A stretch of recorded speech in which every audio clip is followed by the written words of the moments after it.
Olá, meus amigos, meus irmãos, estamos chegando agora na 7ª aula desse trimestre, que fala sobre o Deus que governa o mundo e cuida da família. Nós estamos hoje entrando num assunto muito importante da Bíblia, que nos trará esclarecimento sobre os restantes dos estudos que nós faremos neste trimestre. Nós estaremos falando hoje sobre a deposição da rainha Vasti e a ascensão de Esther. Nesse trimestre, como vocês já sabem, nós falamos sobre o livro de Ruth, terminamos ele e agora nós estamos no livro de Esther. Essa é a nossa segunda aula e hoje falaremos sobre a deposição da rainha Vasti e a ascensão de Esther. Hoje, meus irmãos, nós iremos estar aqui trazendo algumas respostas para vocês sobre muitas perguntas deste livro de Esther, que às vezes nós não fazemos, mas essas perguntas elas ficam ali nas entrelinhas, e nós estaremos aqui explicando um pouco a respeito disso. Essas perguntas, elas são mais específicas a cada situação de seu personagem, de acordo com o que eles vão vivendo, vão surgindo algumas questões que nós não perguntamos, mas elas ficam ali como dúvidas, e hoje nós já trataremos desses assuntos. Entendam que toda a história, ela tem um contexto, e nós precisamos entrar através desse contexto para ter um bom entendimento dela. E o rei mencionado na narrativa do livro de Esther é o rei Assuero, como nós já vimos nas aulas anteriores, que reinou após Ciro, o libertador dos judeus no exílio. Ciro, cujas raízes se originam ali com os medos persas por volta do ano 1000 a.C., né? E o seu filho Teíspes, ele estendeu o seu território por uma região muito extensa, que vai ali desde as vizinhanças do lago Urmia passa pela Pérsia, vai até Passárgada, meus amados. É uma extensão muito grande, verdadeiramente. E assim, sendo devido a esta grande extensão, ele dividiu este reino em dois. Ou seja, ficando para Ariarámenes, uns nomes meio complicados, né? Ariarámenes, o reino do sul, né? E o outro para Ciro I, no Reino do Norte. Desse Ciro I nasceu o Ciro II, que reinou de 539 a 530 a.C. E aí nasceu o seu filho Cambises II, que esse Cambises II, meus amados, para constar para vocês, foi ele que embargou a obra do templo a pedido dos samaritanos. Foi ele que embargou a obra do templo naquela época. Cambises, ele foi sucedido depois por Gautama, depois foi sucedido por Dário Ístapes, que foi o pai de Xerxes, ou Assuero, que é o rei que nós estamos falando aqui nessa história. Então, só para vocês terem um conhecimento aí do histórico deles, né? E esse Xerxes, ou Assuero, ele realizou grandes conquistas mesmos. Fez também muitas reformas administrativas, o que trouxe paz, trouxe uma certa estabilidade ali para o governo. E esse governo, meus amados, ele se caracterizava com, no mínimo, uma preocupação assim teórica. No mínimo, uma preocupação teórica. Ele queria ser um rei justo, ele se caracterizava pela justiça. Então nós aprendemos também, nesse contexto todo do livro de Esther, sobre humildade, tá? Que a humildade abate os soberbos e exalta os humilhados, né? Como fala lá em 1 Pedro 5,6, humilhai-vos, pois, debaixo da potente mão de Deus, para que ele vos exalte no tempo certo. Tá bom? Então ele fala também sobre o trabalho de Deus nas entrelinhas dessa história, É um livro muito interessante, muito bonito de ser lido. Muitas pessoas, é lógico, preferem a história de Esther, uma história de amor, uma história de relacionamento familiar, mas esse nos traz uma contextualização histórica muito linda também, e o agir de Deus nas entrelinhas, né? E já nesse primeiro assunto que nós vamos analisar, para a gente não ficar muito conjecturando a respeito, né, nós vamos estar lendo o texto que está em Esther. Não vou ler, é bastante extenso, ele é bastante extenso e tomaria muito tempo, não é? Então nós não vamos ler hoje o texto novamente. Então o texto está em Esther 1, 10, de 10 a 12, né? 16, 17, 19 e 2, de 12 a 17. Então é um texto muito extenso para que nós possamos ler aqui nesta aula pela internet. Mas o primeiro assunto fala do banquete de Assuero e a recusa de Vasti. Então, neste primeiro assunto nós falaremos sobre isso. Assuero, que era conhecido em grego por este nome, né? Ele reina desde a Índia até a Etiópia. Nós já contamos a história, a divisão do império, já contamos quem é ele, já falamos quem é ele, e agora o rei Assuero está ali reinando, meus amados irmãos, da Índia até a Etiópia. Ele governou ali por 20 anos, ele governou até 465, então ele começou ali em 485, 484, mais ou menos, porque as datas não são exatas. Ele foi filho de Atosa, filha de Ciro, tá? Filha de Atosa, que era filha de Ciro, e foi filho também de Dario I.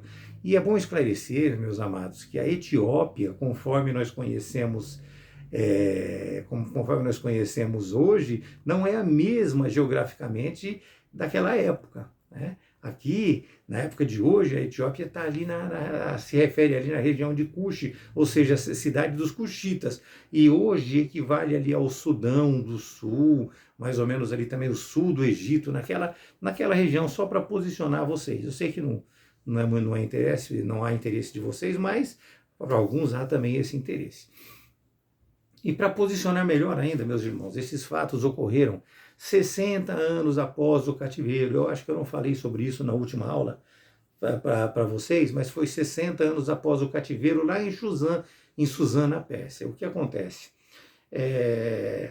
A família de Hadassa, né, de Mardoqueu, eles foram liberados do cativo, eles não optaram para voltar para Israel.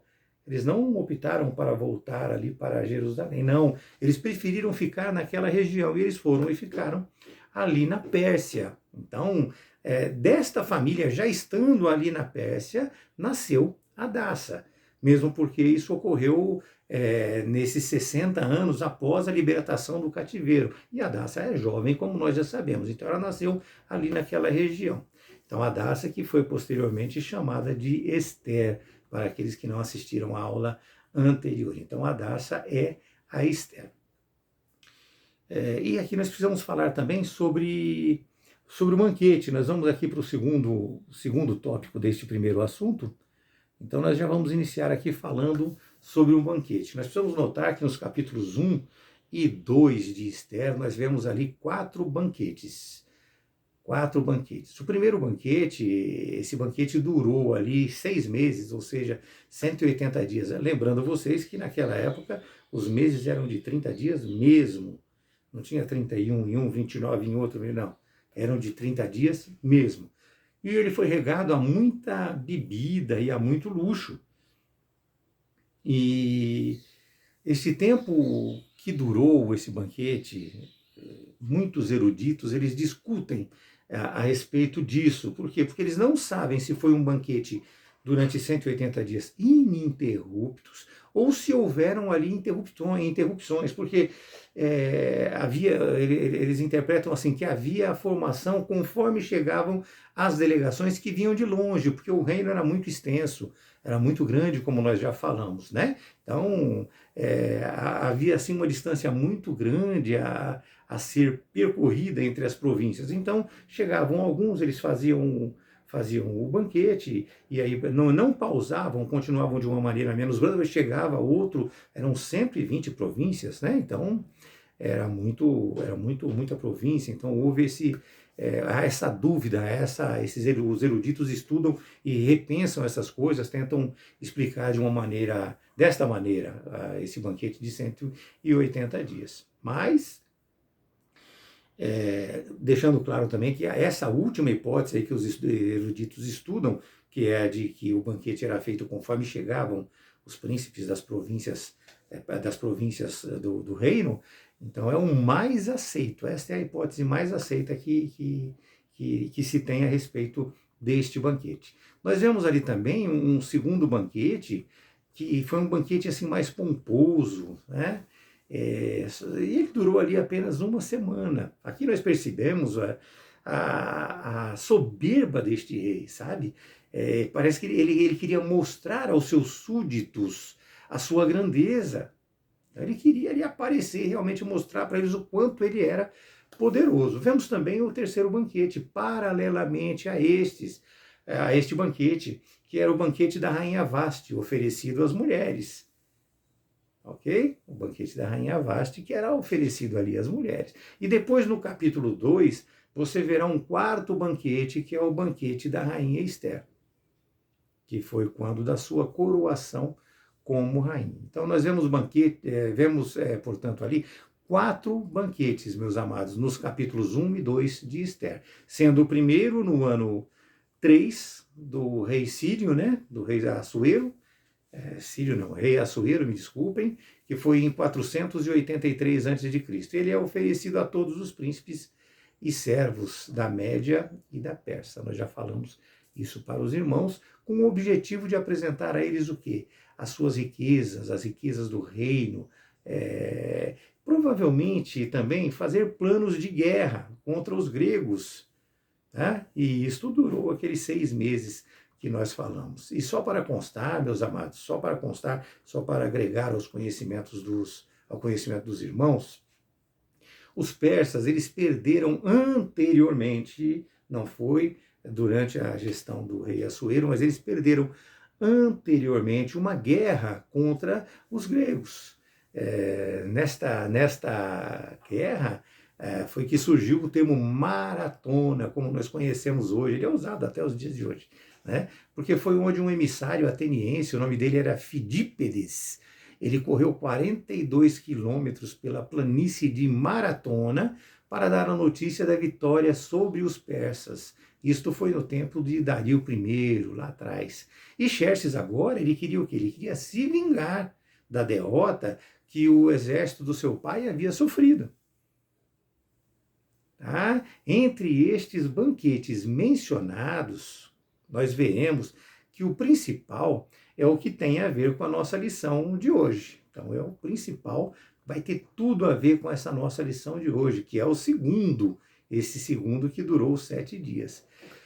Ele foi muito cheio de pompa, luxo, ele se realizou ali no pátio do Palácio Real. Está lá em Ester, capítulo 1, de 3 a 8. Não vamos entrar em detalhes, que acaba a aula ficando muito extensa e muitas pessoas não vão ter tempo para assistir ela na totalidade. O ideal é assistir a aula sempre na totalidade, né?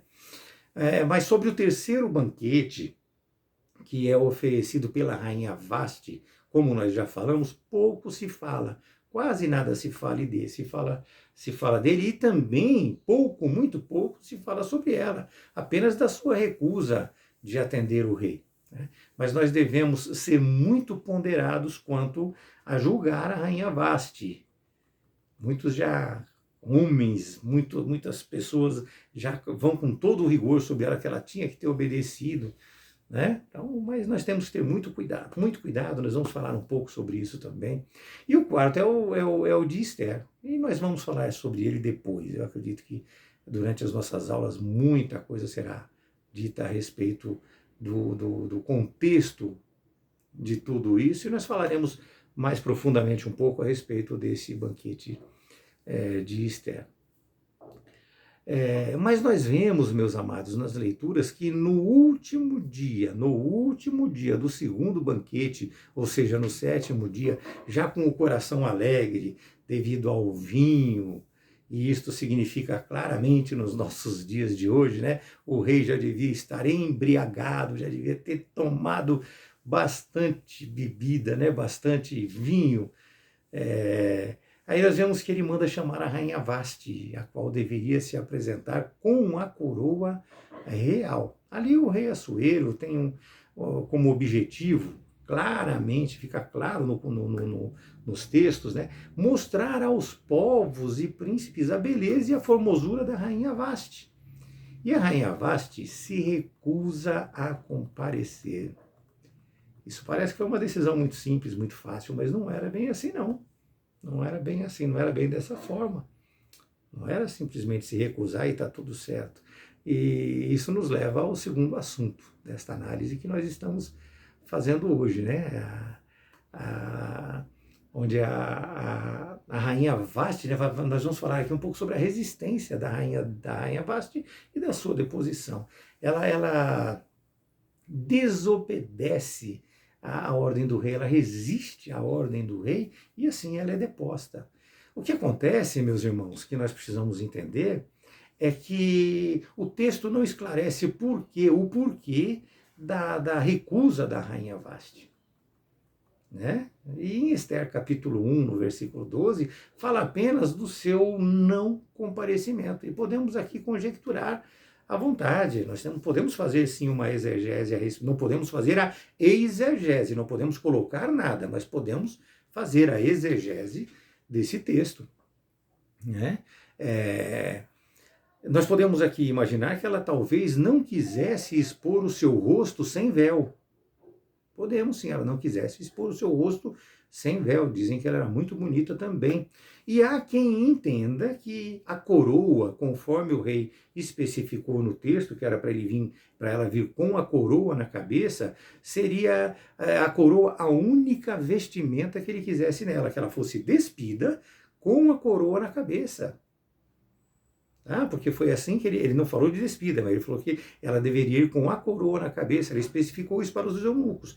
Nós entendemos que não tem como uma rainha se apresentar em uma festa do rei sem a coroa. Então, se ele falou da coroa, pode ser que ele estivesse exigindo que ela se apresentasse nua. Daí, poderia ser este também o motivo da sua recusa, a ser exposta ali como um troféu a um grupo de vamos dizer assim, desordeiros, embriagados, né? Mas fato é que a rainha despertou com essa negativa dela a ira do rei para a sua desobediência, né? Devido à sua desobediência. E assim o rei ficou ali meio que exposto ao ridículo diante dos seus funcionários, diante dos seus súditos. Ele ficou exposto ali ao ridículo. E aqui nós podemos sim ponderar sobre as condutas erradas dos dois, de ambos, nós podemos falar um pouco.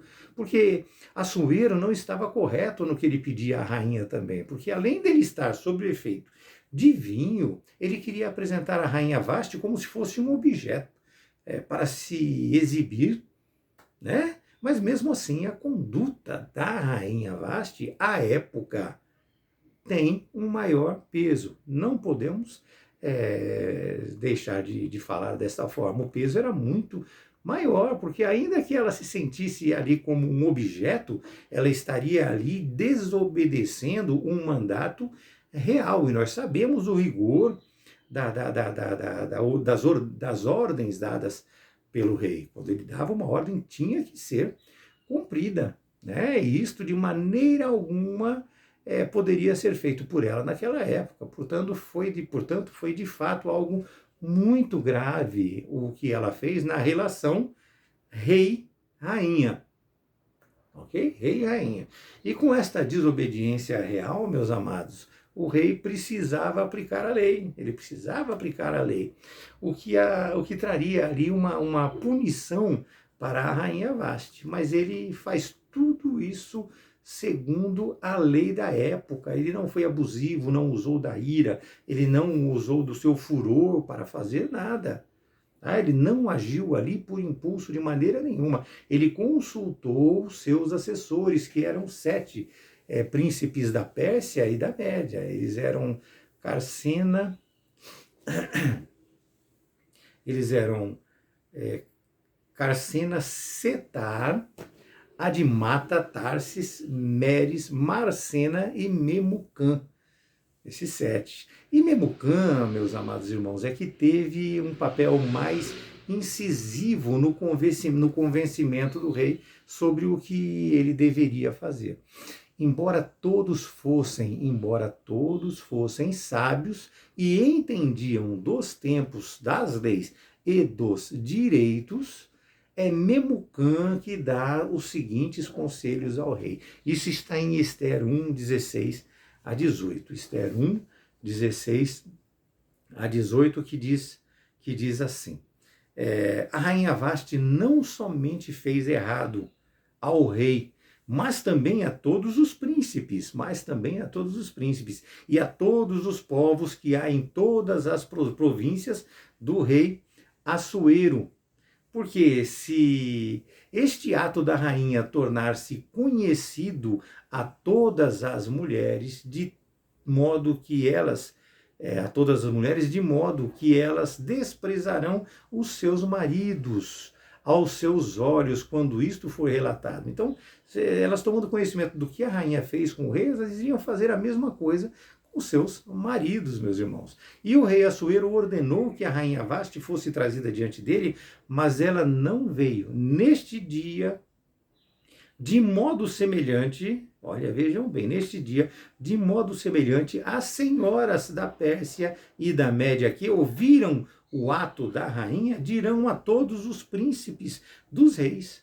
Assim, suscitar-se-á muitíssima contenda e ira. Então ele quis dizer o que com isso, meus amados? Que elas iriam fazer a mesma coisa, elas iriam começar a peitar os seus maridos. Portanto, meus irmãos, o que a rainha Vasti fez repercutiu em todo o império. E se isso passasse impune, influenciaria totalmente todas as mulheres de forma negativa para aqueles dias. E assim, agindo de acordo com a lei e a justiça, o rei Assuero aplica a lei. E ali ele estabelece uma sentença a ser cumprida pela mesma. O rei e seus assessores, conduzidos por Memucã, estabeleceram a emissão de um edito real irrevogável. E o enviou a todas as províncias e a cada povo segundo a sua língua. Falava-se algumas línguas lá, então cada povo segundo a sua língua, informando que a rainha Vasti não teria mais acesso à presença de Assuero.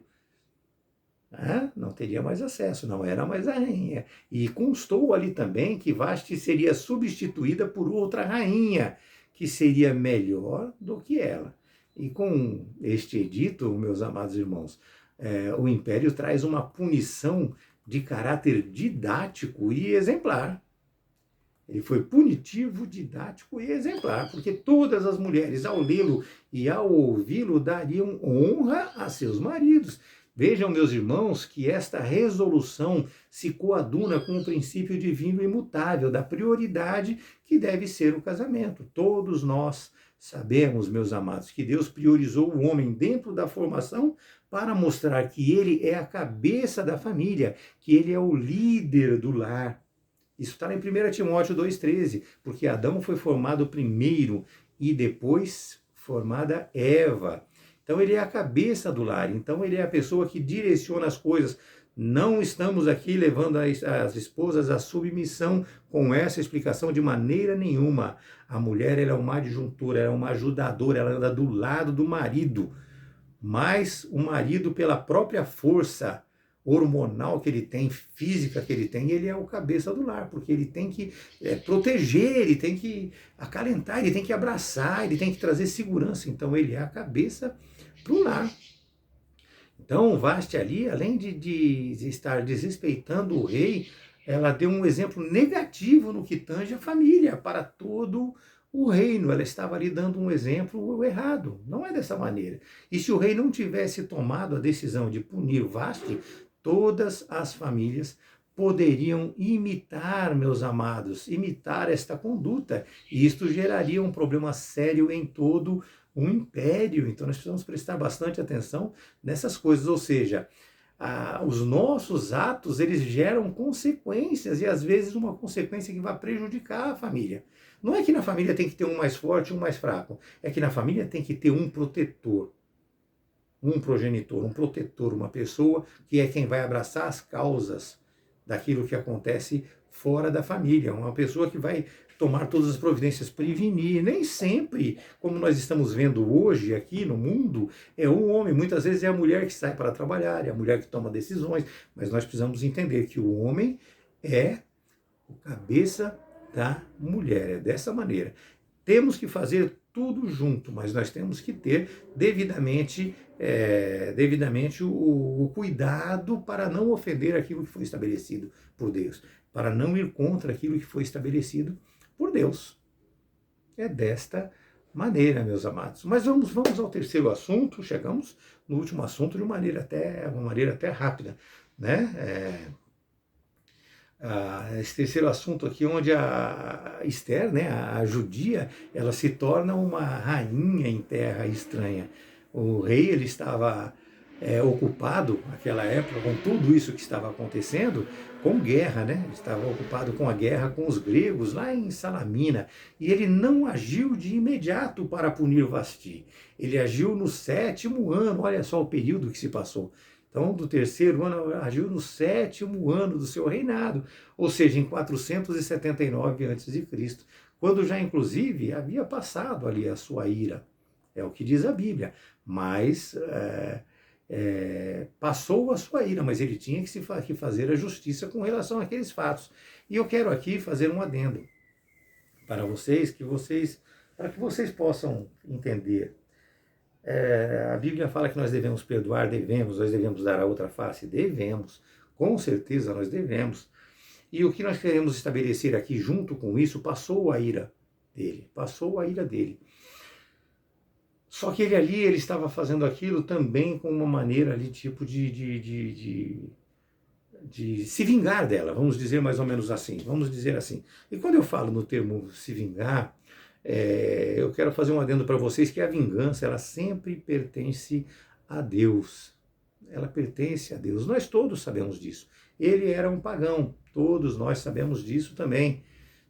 Nós falamos aqui de um rei pagão, mas nós precisamos entender, meu irmão, que isso não nos impede de reagir. Nós devemos perdoar? Devemos sim. Devemos dar a outra face? Devemos dar a outra face. Precisamos estudar sobre dar a outra face para poder chegar e falar o que eu estou falando para vocês aqui agora.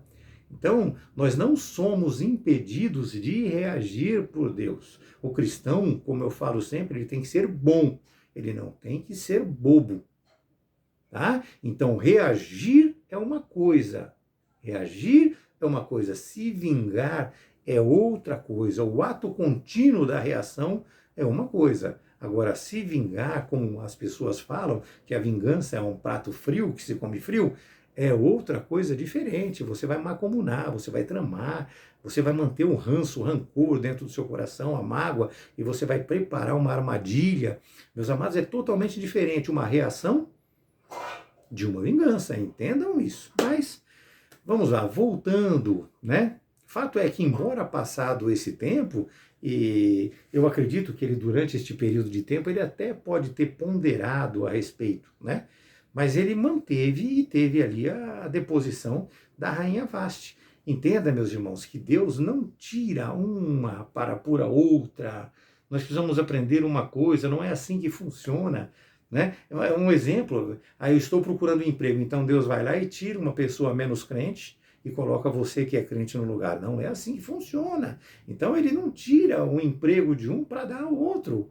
Ele não tira uma pessoa de uma posição para te colocá-la. Não, ele não vai prejudicar uma pessoa para te colocar. Não, as circunstâncias acontecem. É dessa maneira. A ação de Deus ocorre dentro dos acontecimentos e dos momentos que o ser vive. Então, de acordo com os acontecimentos e com os momentos vividos pelo ser, ele vai agir. E assim, os servos de Assuero, eles lhe deram ali uma sugestão, né?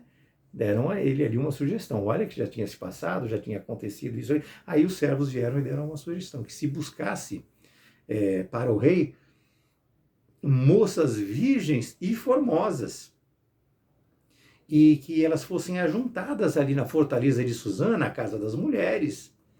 Então a ideia veio depois, né? Veja bem como funciona, como trabalha, como é o agir de Deus. Então vejam, portanto, que 4 anos depois o rei resolveu agir, e assim deu-se no tempo certo, ou seja, no tempo de Deus, conforme as coisas foram acontecendo, porque nós não sabemos a idade de Esther naquela época. Tá ok? Nesse primeiro momento, talvez quando dos primeiros fatos ali, ela fosse muito nova, nós não sabemos a idade dela. E agora, 4 anos depois, poderia ela já estar na idade correta, na idade certa, para poder casar com o rei. Deus, meus amados, nós precisamos entender que ele já age sempre no tempo certo, porque ele está no controle da história sempre. Sempre no controle da história. E aqui nós vemos claramente o agir de Deus na vida de Esther. Vemos o cuidado de Deus na vida de Esther e vemos também o cuidado de Deus para com o seu povo. Mesmo em meio a inúmeras virgens que haviam em todas as 127 províncias do Império Persa, o rei escolhe justamente uma judia, Esther, prima de Mardoqueu, da tribo de Levi, que foram cativos na Babilônia. Então,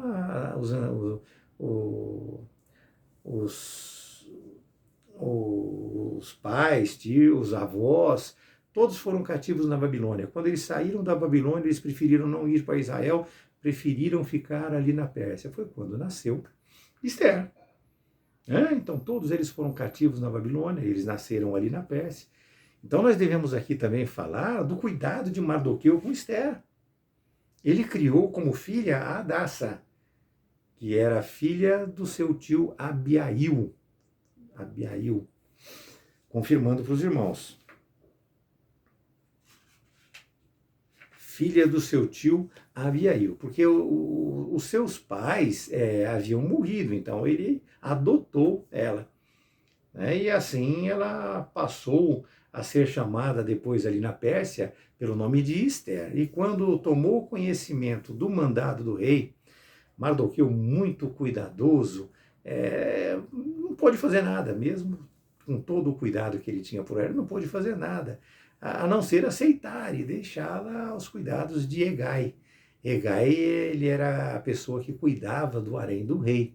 E ao chegar ali, ela acaba por encantar este guarda do rei, que lhe dá ali enfeites, unguento, dá a ela uma alimentação diferenciada e a encaminha para a melhor hospedagem da casa das mulheres. E ali era servida inclusive por 7 jovens, meus irmãos. E tudo isso, meus amados, em tudo isso nós vemos o agir de Deus nas entrelinhas dessa história. Não há como dizer que não tem o agir de Deus ali. Muitas jovens, e ela estava ali já tendo regalia até pelos servos do rei. E assim nós chegamos ao ponto culminante desta nossa aula de hoje, que é a obediência de Esther. Vejam que mesmo apreensivo, Mardoqueu não tinha o que fazer, porque o mandato era para todas as jovens formosas, e assim ele não poderia escondê-la de maneira nenhuma. Teve que aceitar, e assim ele acabou colaborando com isso. E desta forma ele acabou por instruir Esther a não declarar a Hegai quem era o seu povo e a sua parentela. E ela obedece. Isso está em Esther capítulo 2, versículo 10 e 20. 10 e 20, não é de 10 a 20, meus irmãos. Capítulo 2, versículo 10 e 20. E Esther, se ela tivesse revelado a sua nacionalidade, muito provavelmente, ela teria sido impedida de participar. Ela estaria impedida de participar. Aí muitos podem perguntar, mas se ela seria impedida de participar, por que, que ele deixou ela aí? Porque se ele não deixasse, se Mardoqueu não deixasse ela, ele estaria desobedecendo uma ordem do rei. Ela era jovem, formosa, bonita, ele tem que obedecer. Então, é dessa maneira, por isso que tem isso aqui. Ela seria, se soubessem que ela era judia, ela teria sido impedida de participar, com certeza. Agora, por quê? Porque os judeus naquela época, eles eram muito desprezados mesmo. Então, nós vemos que ali o agir de Deus estava ali. E isso levou ela a ser a rainha e a salvar o seu povo. Vejam também, meus irmãos, que o texto sagrado menciona a preparação de Ester para o encontro com o rei Assuero. Houve ali um ano de tratamento de beleza, de purificação. Foram 6 meses sendo cuidada com óleo de mirra, mais 6 meses com outras várias especiarias, sendo tudo feito com o maior rigor e cuidado, a fim de que se escolhesse a melhor candidata à rainha. Então, mostrando aqui para vocês o cuidado de Mardoqueu, só para vocês entenderem, não havia sequer um dia, meus amados, que ele não passasse em frente ao arco das mulheres para receber informações sobre Ester, sobre a sua prima, criada como filha. Isso está lá em Ester 2, de 11 a 14. Ester 2, de 11 a 14. Ester, por sua vez, instruída por Mardoqueu, se conduzia com sabedoria. E ela acaba por alcançar a graça aos olhos de todos ali. Olha, ela conquistou todos, meus amados. E em 479 a.C., chega o momento em que o rei Assuero conhece a Ester na casa real.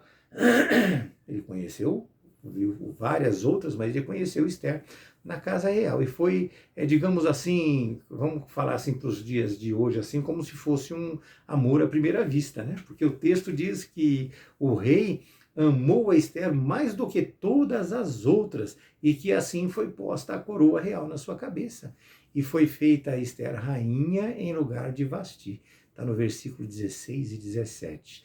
E foi quando houve o 4º banquete que nós mencionamos, o banquete de Ester, que está no capítulo 2, versículo 18, capítulo 2, versículo 18 a 20, capítulo 2, versículo 18 a 20. Portanto, meus irmãos, o livro de Ester está no cânon sagrado, pois embora não mencione o nome de Deus, o vemos agindo nas entrelinhas e livrando o seu povo das obras satânicas em mais esta história. História esta que nós continuaremos no nosso próximo encontro, falando sobre a resistência de Mardoqueu. Mardoqueu tomou conhecimento dos planos de Amã, e aí ele resiste a tudo isso e luta contra tudo isso. Mas falaremos isso na próxima aula. Que Deus abençoe a todos vocês, que todos fiquem com Deus e tenham uma semana maravilhosa em nome de Jesus.